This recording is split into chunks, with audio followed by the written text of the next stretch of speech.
के लेवल पे काम कीजिए, है ना, मजाक नहीं चल रहा है यहाँ पे, बच्चों के भविष्य का बात है कि किस किस सेक्शन से हमें ज्यादा क्वेश्चन देखने को, क्योंकि हम बच्चे जो हैं वो एसएससी से उम्मीद लगा के बैठे हैं।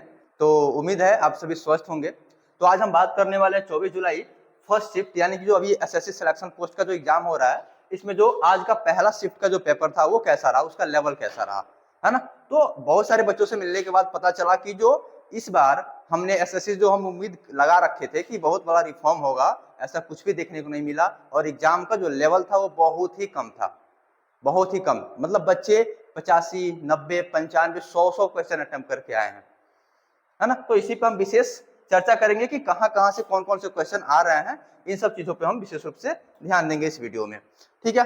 तो अभी जैसे हमें पता है कि वेंडर चेंज हो गया है, एडिक्विटी जो है वो एग्जाम कंडक्ट करा रही है, और बहुत सारे सेंटर से हमें ऐसे भी सुनने में आ रहा है कि एग्जाम कैंसिल हो गया है, जो कि बहुत ही बुरी बात है ना। आज तक हम टीसीएस से एग्जाम कंडक्ट करवा रहे थे और टीसीएस बहुत ही प्रॉपर वे में एग्जाम हमारा ले रहा था। तो ऐसी अगर पहले ही दिन अगर ऐसी घटना में सुनने को मिल जाती है, जो कि बहुत ही दुखद है बच्चों के लिए भी और एसएससी के लिए भी, क्योंकि हम बच्चे जो हैं वो एसएससी से उम्मीद लगा के बैठे हैं कि एसएससी हमारे लिए कुछ अच्छा करेगी, इस बार कुछ रिफॉर्म देखने को मिलेगा। लेकिन यदि हम बात करें एग्जाम के लेवल में, तो एग्जाम के लेवल में सुधार होने की जगह और भी गिरावट हो गई।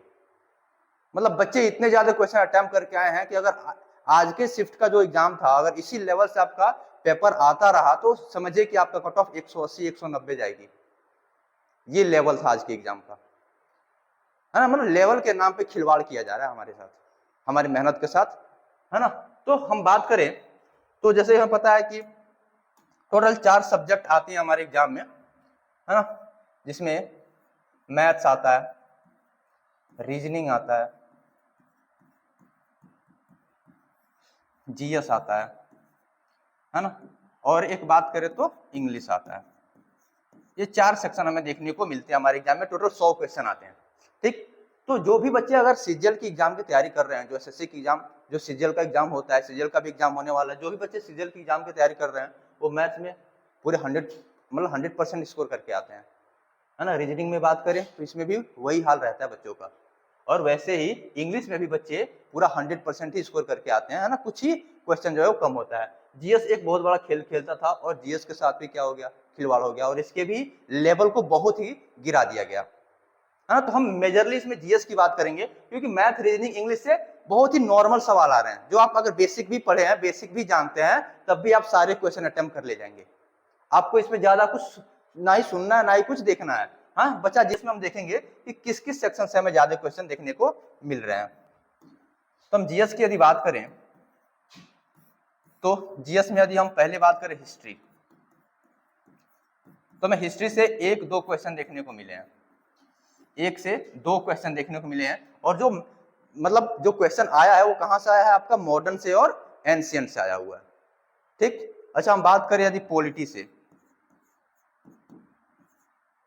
तो पॉलिटी से आपको 2 से 3 क्वेश्चन देखने को मिले हैं, और हर बार की तरह बहुत ही सिंपल क्वेश्चन, है ना, आर्टिकल से रिलेटेड। और इसके बाद बात करें तो हम अमेंडमेंट से रिलेटेड जो था वो एक क्वेश्चन आया हुआ था, है ना। पॉलिटी सेक्शन से बात करें तो 2 से 3 जो कि आर्टिकल और अमेंडमेंट से क्वेश्चन हमें देखने को मिले हैं, है ना। आगे हम बात करें तो सोशल रिफॉर्म को लेके, यानी कि सोशल रिफॉर्म से भी हमें क्वेश्चन देखने को मिले हैं, जो कि बहुत ही बेसिक, जो कि एसएससी के जीडी, एमटीएस के एग्जाम में हमें ये सब क्वेश्चन देखने को मिलता है, मतलब सोशल रिफॉर्म की बात करें तो, है ना। तो और इसके बाद हम बात करें तो हिस्ट्री, पॉलिटी, है ना, जियोग्राफी से यदि हम बात करें तो रिवर सिस्टम से हमें क्वेश्चन देखने को मिला है, रिवर सिस्टम, है ना। और देखिए हिस्ट्री से भी अगर 1-2 क्वेश्चन आ रहा है तो मॉडर्न में भी और एंशिएंट में भी अच्छे लेवल के क्वेश्चन हैं, जो कि हमसे पूछा नहीं जा रहा। जो हमसे क्वेश्चन पूछा जा रहा है उसका लेवल बहुत ही कम है, बहुत ही कम, है ना। मतलब इतनी इजी क्वेश्चन आ रहे हैं कि बच्चे 100 आउट ऑफ 100 भी अटेम्प्ट करके आ जा रहे हैं, 95, 90 सब बच्चे ऐसे अटेम्प्ट करके आ रहे हैं, और ये नंबर बहुत बड़ा है ना। 90+ क्वेश्चन अटेम्प्ट करने का जो नंबर है, बच्चों की संख्या है, वो बहुत बड़ी संख्या है। और जाहिर सी बात है, अगर ऐसे ही एग्जाम का लेवल रहा तो आपके कट ऑफ पे बहुत बड़ा इंपैक्ट डालेगा, और आपका कट ऑफ 180+ ही जाएगी, उससे नीचे नहीं जाने वाली। जहां हम एसएससी की रिफॉर्म के बारे में सोच रहे थे कि इस बार एसएससी कुछ ना कुछ करेगी, क्वेश्चन के लेवल पे काम करेगी, लेकिन ऐसा कुछ भी देखने को हमें नहीं मिला। बच्चों की उम्मीदों के साथ खिलवाड़ किया जा रहा है, हमारी मेहनत के साथ खिलवाड़ किया जा रहा है। ऊपर से आज पहला शिफ्ट था, हमें उम्मीद था कि अच्छे से एग्जाम जो है वो कंडक्ट करवाया जाएगा, वो भी अच्छे से नहीं कराया गया। आपका पहले शिफ्ट का एग्जाम 2-2 सेंटर पे कैंसिल कर दिया गया। तो क्या उम्मीद करें हम एसएससी से? क्या ऐसे रिफॉर्म होते हैं? ऐसे किया जाता है बच्चों के साथ? सेंटर ऐसे ऐसे जगहों पे भेजा जा रहा है, 300-300, 400, 500 किलोमीटर दूर भेजा जा रहा है। ऊपर से आप एग्जाम को कैंसिल करा दे रहे हैं, बच्चों का खर्चा कौन उठाएगा?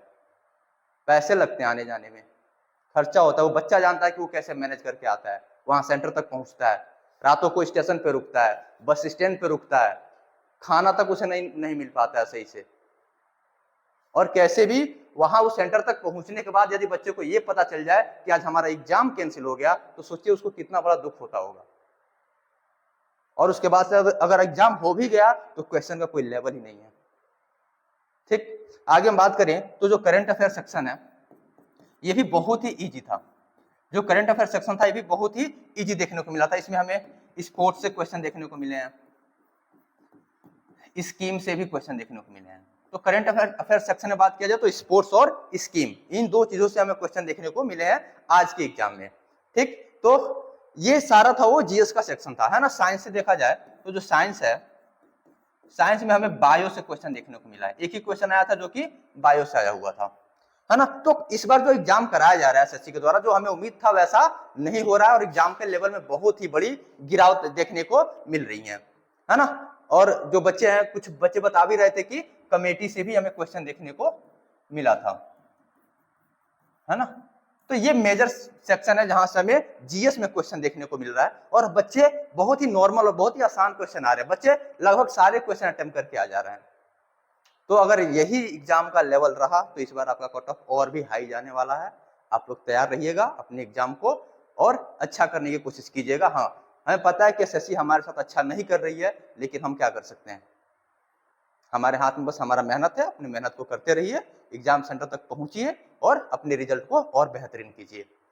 ठीक है, तो ये जो सेक्शन था, एग्जाम का जो लेवल था आज के दिन, वो बहुत ही गिरा हुआ था, जिसकी उम्मीद हमें नहीं थी। ठीक है, तो ये वीडियो हम आपके सामने लाए थे ताकि हमें पता चले कि क्योंकि वेंडर चेंज होने के बाद ये एसएससी का पहला एग्जाम था, है ना। एडिक्विटी का ये पहला एग्जाम था जो कि कंडक्ट करवाया गया एसएससी के लिए। तो अभी बहुत सारे एग्जाम आने वाले हैं, सीजीएल, सीएचएसएल, एमटीएस, जीडी, है ना, और बहुत सारे एग्जाम है जो कि इसी वेंडर को कराना है, एडिक्विटी को ही कराना है। तो जाहिर सी बात है कि जैसा हम सोच रहे थे वैसा हमें देखने को नहीं मिल रहा है, जो कि बहुत ही बुरी बात है। एसएससी को इस पे काम करना चाहिए, हम बच्चों के लिए आवाज उठानी चाहिए। और मतलब जितने भी आप 30-35 रूल ऐसे बच्चों के लिए इंस्ट्रक्शन दे रहे हैं और आप अपने वहां पे सेंटर पे आप कोई इंस्ट्रक्शन नहीं दे रहे हैं। आप अपने वहां पे सुनने में आ रहा है कि कोई बच्चा हाथ में चैन पहन के चला जा रहा है एग्जाम देने, किसी का चेक हो रहा है, किसी का नहीं हो रहा है। तो ये क्या सिस्टम लगा रखा आपने? जब बच्चों के लिए सेम रूल है तो वो रूल आप पे भी एप्लीकेबल होता है कि आप अपने एग्जाम को, अपने जो भी इंस्ट्रक्शन है, आप सेंटर वालों को भी दीजिए और एग्जाम को अच्छे से कंडक्ट करवाइए, है ना। और एग्जाम के लेवल पे काम कीजिए, है ना। मजाक नहीं चल रहा है यहाँ पे, बच्चों के भविष्य का बात है ना। एक बच्चा साल भर 2 साल से मेहनत करता है इस एग्जाम के लिए। जिस चीज को आप हल्के में ले रहे हैं वो हल्का नहीं है। आप साल 2 साल जब किसी मेहनत को झोंकते, किसी चीज में मेहनत झोंकते, तब आपको पता चलता और उसका रिस्पॉन्स मिलता कि सच्चा जो एस्पिरेंट होता है उसको, उसके लाइफ में कितनी सारी तकलीफें होती हैं। तो आप उस तकलीफों को नहीं महसूस कर पा रहे। आप बस अपना बता देते हैं कि हमारा टेक्निकल फॉल्ट है, टेक्निकल एरर है ना, बाकी दुनिया जाए भाड़ में। तो ऐसे आपका सिस्टम नहीं चलने वाला। जो बच्चों के लिए आप गाइड करते हैं, जो गाइडलाइन जारी करते हैं, कुछ गाइडलाइन खुद पे भी अप्लाई कीजिए, तब जाके सिस्टम सुधरेगा। और इसको सुधारने की कोशिश कीजिए, ऐसे काम नहीं चलने वाला। मिलते हैं फिर अगले वीडियो में। धन्यवाद।